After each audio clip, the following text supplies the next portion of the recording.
Uuwi na po kami. At kami nagkandaligaw-ligaw.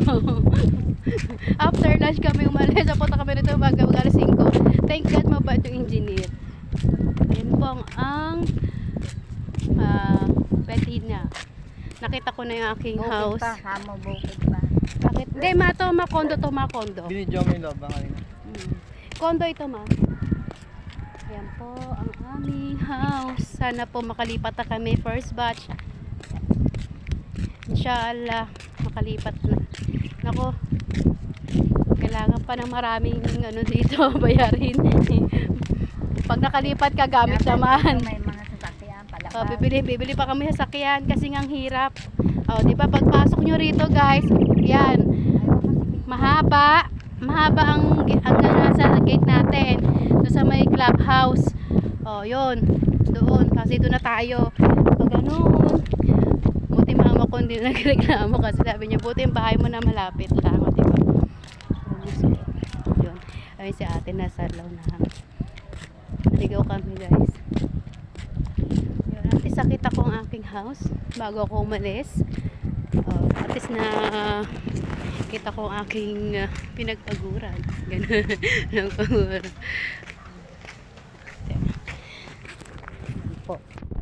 Buti si engineer mabait. Nagpa-picture sa amin. Ayan si Gerald, ang anak ko. Yan. Meron na. Nakaabang. Kasi nga nag-pandemic, mother.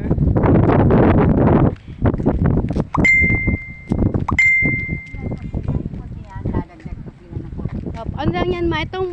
Itong tangke na to, nasa unahan na unang ginamit nila. Diyan yan sa may clubhouse. Doon mismo sa office. Ayun na po. Bye-bye. Kita ko na house. Alam nyo, guys, kapag OFW ako, kahit hindi ko OFW, kapag nakatami pinaghirapan mo talaga naman, di ba? Mawawala yung lahat yung pagod at sacrifice mo. Ito. Tapos ng kusinera. Diba? Magkukunin yung kusinera muna ako bago makalipat. Kailangan tayo ng masakyan. Masakyan at gamit.